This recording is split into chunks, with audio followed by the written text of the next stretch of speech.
We started this season with a bang and went on a long winning run, and things were looking absolutely fantastic, but the wheels have fallen off slightly. We've just failed one of the club objectives in the club vision.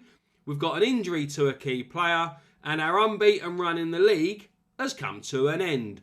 But on a positive note, we have found ourselves a new superstar, and we are one game away from the FA Cup first round. Hello everyone, Happy New Year, welcome to the channel and welcome to episode 10 of Tier 8 to Greatness with Wroxham FC, and an episode where we could make history and qualify for the FA Cup first round proper for the first time. We are currently sitting 5th in the league. We've only played 7 league games, so we've got a lot of games in hand over everyone else. We're 9 points off the top. Pontefract currently sit atop the table. Guiseley, the red hot favourites, are the team to beat. They're living up to expectations. They've won all 7 of their games. Goal difference of plus 11, 21 points. They're only not top because they've got loads of games in hand over Pontefract. As I said in the intro, we went on a long winning run since the last episode. We drew with Melton and beat North Shields in the last episode, if you remember. That was how we started the season. We then played an FA Cup preliminary round and we won 3-2. And that was the only game that we conceded more than 1 goal right the way up until there, when we played St Ives at home in the Isuzu FA Trophy third qualifying round. And that is the objective we've failed, because the board objective was to make the first round proper of the FA Trophy. We failed in the third qualifying round, losing 4-2 at home to St Ives. We had Tom Dickens sent off in the 70th minute, and really, we didn't put up much of a fight. We were the worst team the whole game. And then we went away to Ossett United with our unbeaten league run at stake, and we lost 2-1. Another game where we went 2-0 down. We did pull one back, and we tried to get back in the game, but it weren't happening. Now, we take on Grays Athletic at home in the 4th qualifying round of the FA Cup. The winner of that game moves forward to the first round proper, and a possible tie with a league side. So, it's something to get excited about. New superstar. We have a new superstar. Shaq Coulthurst started the season as our main striker. He was our advance forward. He was the player that we were hoping was going to get the goals to see us to promotion, or at least to the promotion playoffs. He got injured. So I brought in this player here, Edwin SL. He did actually make an appearance in the last episode. But as you can see, he's made 11 appearances, 11 starts, 3 off the bench. Man of the match 5 times. He scored 13 goals. He's got 1 assist on a 7.65. In the league alone, he started 4, made 1 sub appearance, 7 goals on an 8.22. He's only got a 2-star current ability and like a 3.5-star potential at most. But he's absolutely fantastic. He's been unplayable at times. His goals have been important, and he has been absolutely brilliant. So he is my starting advance forward at the minute. Just before we go into that FA Cup game, the injury to the key player that I mentioned in the intro is Connor Brown, my new attacking midfielder, who has been a key cog in our machine during the run of wins that we had. 7.36 from 12 appearances, 4 assists and 3 goals. He has been a very, very good player, has been a great link up between the midfield and the attack, and has helped us score a lot of goals. He broke his ribs a couple of weeks back. He's out. He's been out, I think, for 2 weeks already, and he will be out for up to another 6 weeks. So he's been a big miss, and the wheels did start coming off when he got injured. We also had an injury to Jack Leckie, and he missed the FA Trophy qualifying round. And he wasn't entirely fully fit for the last league game. So it's been injuries to 2 players, really. The wheels fell off a little bit. We lost a couple of games, but I'm hoping that we can get back to winning ways today. One other bit of news is that Connor Brown has left. He left us 3 days ago in game. He kept just complaining about things. He complained about his playing time. He complained about a lack of depth at some point in our defence, I think it was. He complained again about his playing time. He dropped those complaints twice, said that he was happy to stay here. He requested to be transfer listed, then he requested to be taken off the transfer list. And then he complained about playing time again. And then he decided that he was going to leave at the end of his contract, which would have been in the summer. He said he was going to leave on a free. So what I've done is I cashed in on him. Well, I say cashed in on him. I only got £1,800 I got for him to go to Slingers in Guyana. That is all the news. And now we're going to go and play Grays Athletic in the FA Cup. Right, and the team to take on Grays Athletic in this FA Cup game is Davies in goal, Pitcher, Leckie, Sinclair, Dickens, Lewis, Sagaf, Hayes, Zion Dixon as an advanced playmaker, Roberts and Essel. Leckie isn't 100% fit, but he's our best defender, so I can't really drop him. Zion Dixon, I'm not sure if he's quite ready for the first team yet. He has got a decent rating in the last few games when he's come on as a sub. But I'm not quite sure he's ready to be starting games. But I don't really have a choice because Connor Brown is injured and I don't have any other attacking midfielders. So we're going to submit that team. We're going to play attacking. We're going to look to take advantage of this game and take control of this game right from the off. And hopefully move through to the first round proper of the FA Cup. We are underway. And hopefully we get off to a decent start here.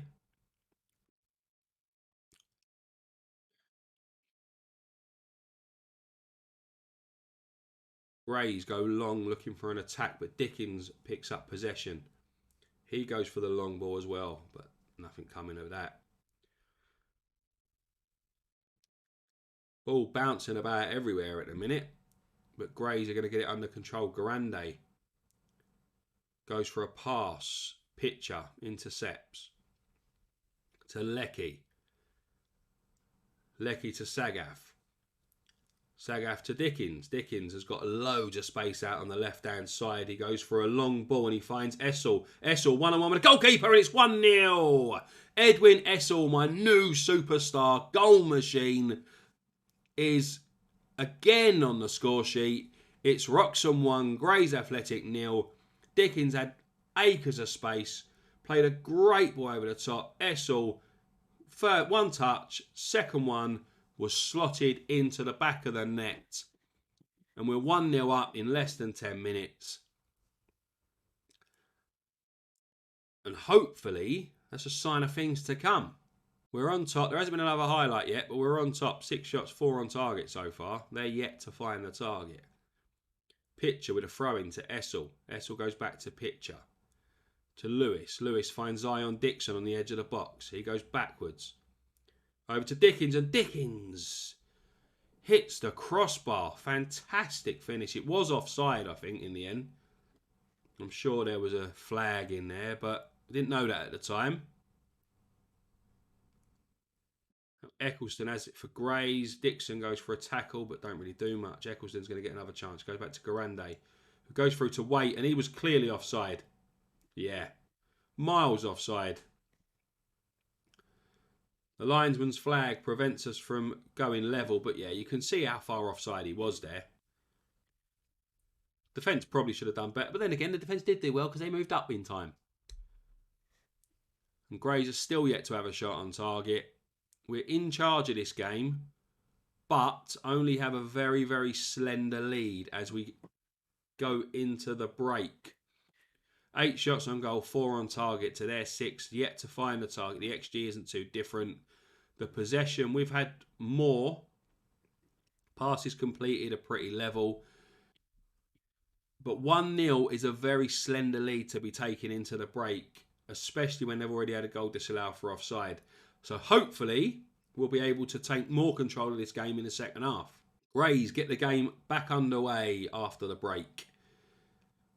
And looks like they're going to look to attack straight from the off. Grande goes long. Pitcher picks it up. Gives it to Davis. And Davis with a clearance. But another long ball back. Just basically just passing the ball from defence to defence at the minute. Although that's one over the top. And Waite has puts one over the top of the bar. It was clear through there. He had loads and loads of time. I don't know why he didn't take the ball down and go one-on-one with the keeper rather than blasting it No composure, you see. Not like Edwin Essel. But here, Waite has got the chance again now and puts it wide. Terrell Waite isn't having the best of games at the minute. He's had a goal disallowed for offside. He's blasted one over the bar and then he's put a clear-cut chance wide of the post. And our lead remains, but Greys are starting to build the pressure and are trying their best to get back into this game. The keeper should have caught that. I'm putting that down as a goalkeeper mistake. Come on, boys, get it clear. Hassel finds Garonde on the left, who goes for the long ball. And Davis punches it again. Catch the bloody ball. Sorry, people. Lecky gets it clear. They shot thundered off the crossbar. For some reason, our goalkeeper has decided that he didn't want to catch the ball twice in a row. Catches it this time. And the highlight is over. Mohamed Sagaf is starting to look really tired in the midfield. So I might have to start thinking about making a couple of changes. But Edwin Essel goes on a run. But Ryan Hayes has the shot that goes just over the bar.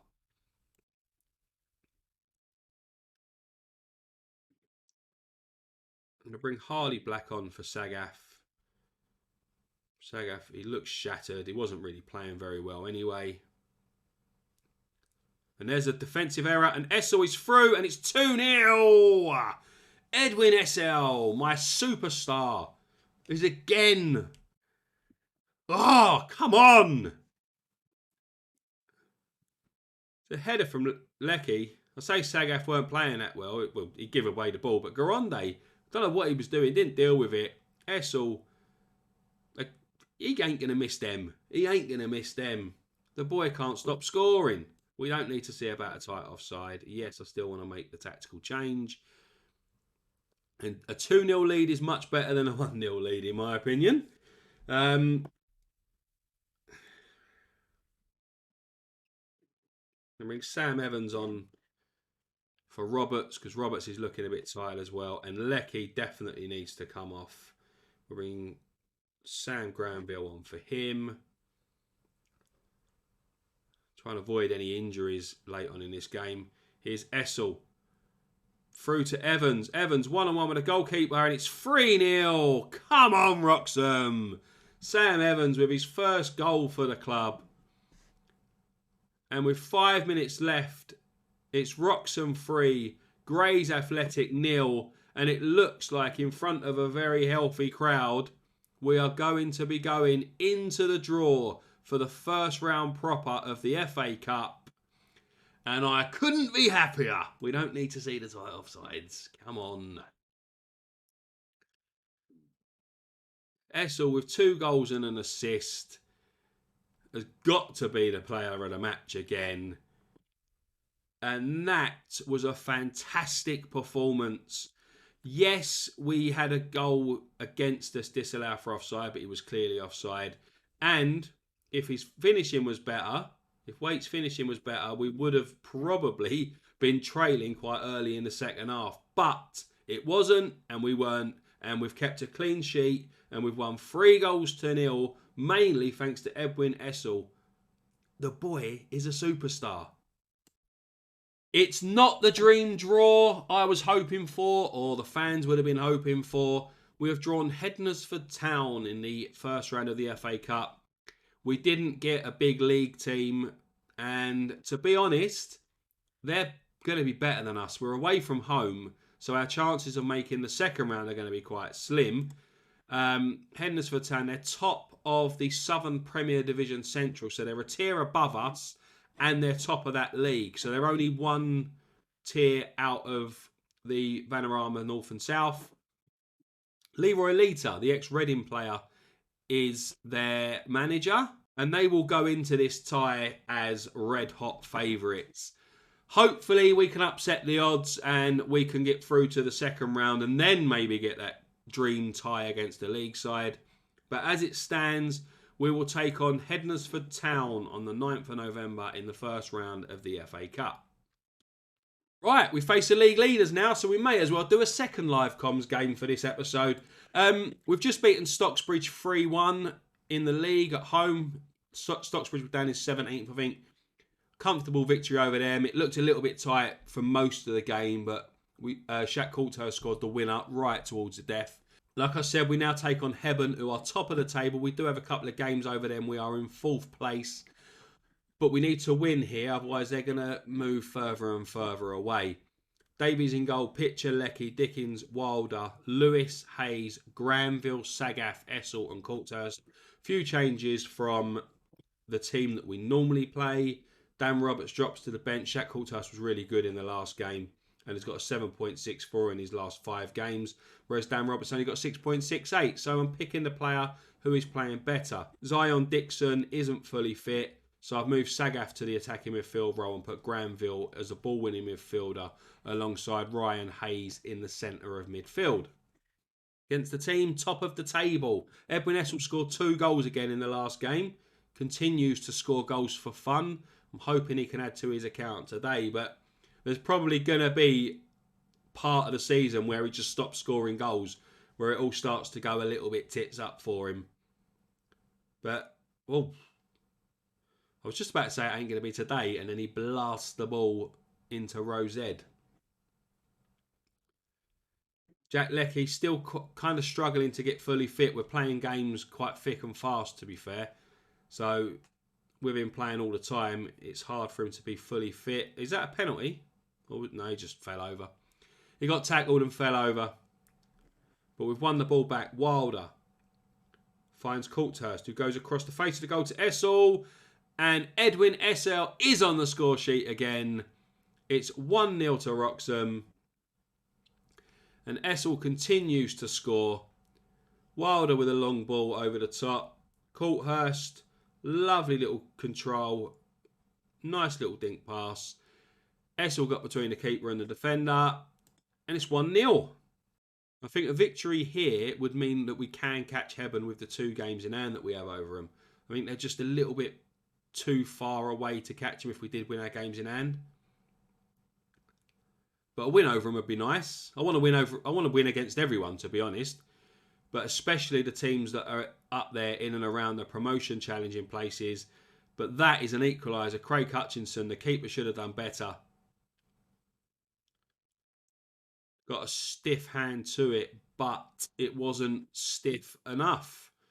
It was another long ball. Hutchinson flicked it back to Reed, and the defence didn't go with him. And to be honest, it wasn't a stiff hand at all. It looked to be a stiff hand, but it wasn't. He just sort of flicked it onto the underside of the crossbar.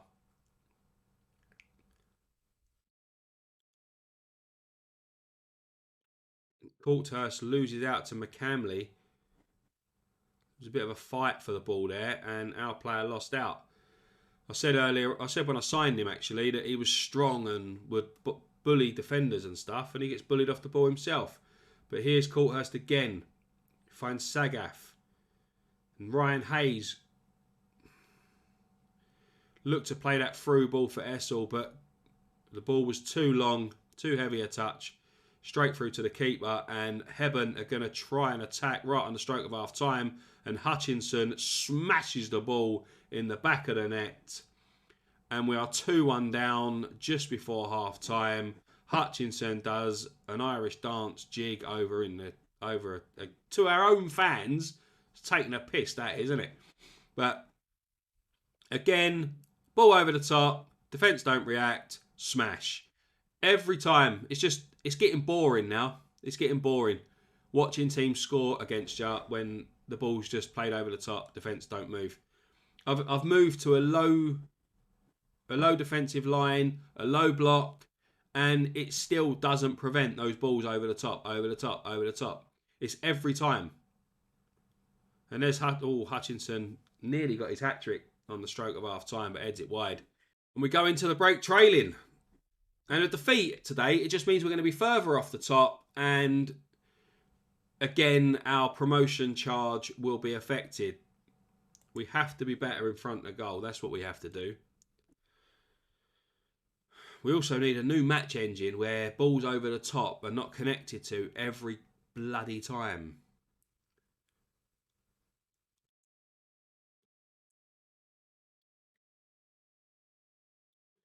shot goes over the bar.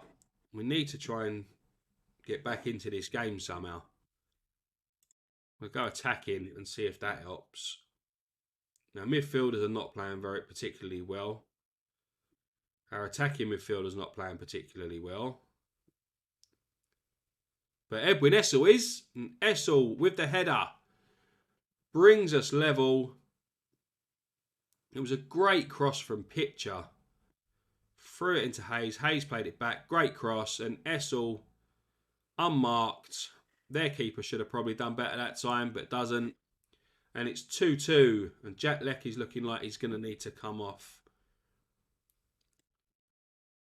We're sort of risking him getting injured by keep playing him so much, but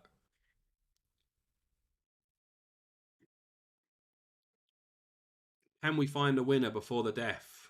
Or are they going to get the winner? They're on the attack here. It's a cross. And Hutchinson's header is in off the post.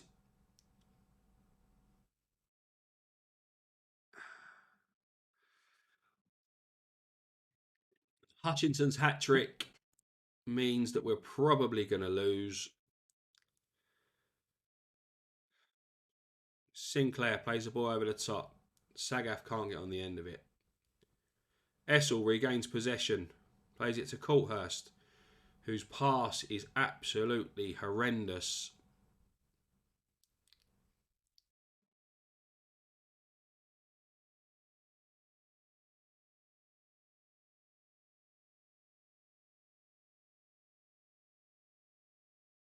It's Granville to Sagaf.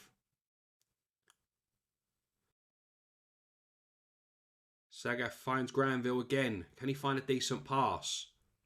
He does. And Essel, come on! Whatever Hutchinson can do, Essel can do as well. Another hat-trick. Sagaf found Granville. It looked like he was going to give it away, but beat the defender. Cross in. Slight possibility of offside, but it wasn't given. And we are level. Not for long by the looks of it. Goes over the top from Reed. Now Davies will play the goal kick. He's probably going to go long, and he does. Goes to nobody. All of our players were over this side of the pitch, and he went that side. But we've regained possession. Lewis goes over the top. Coulthurst. Making a run. Shoots. Scores! Come on! Shaq Coulthurst. Injury time. He scored the late winner in the last game against Stocksbridge. And he could have scored the late winner again here. Asenso didn't control it properly. Coulthurst got onto it. Edge of the area. The keeper went the right way. Nearly fingertips to it. But that is a fantastic finish. Right in the edge of the net. And after all that drama, we've won 4-3 against a team that were top of the table. Essel and Coulthurst, the difference really. Essel's hat-trick got us back into the game after Hutchinson had scored a hat-trick for Hebben to put them 3-2 up with just 6 minutes left. And I think I need a lie down after that. As you can see, that win now, it keeps us in 4th position on 22 points. We're 6 points off the top. Hebben still remain top. Played 11 games though, so us and Guiseley have both got a game in hand, 2 games in hand, over Hebben at the top of the table. We are 6 points off. Win those 2 games in hand and improve our goal difference. It could take us to the top. Guiseley, incidentally, have just lost their first game of the season against the team we beat in our last game, Stocksbridge. Stocksbridge with a 3-2 win over Guiseley means that Guiseley's 100% record has gone. And things are hotting up. The title race is hotting up. And I'm going to go and have that lie down. I'll see you soon.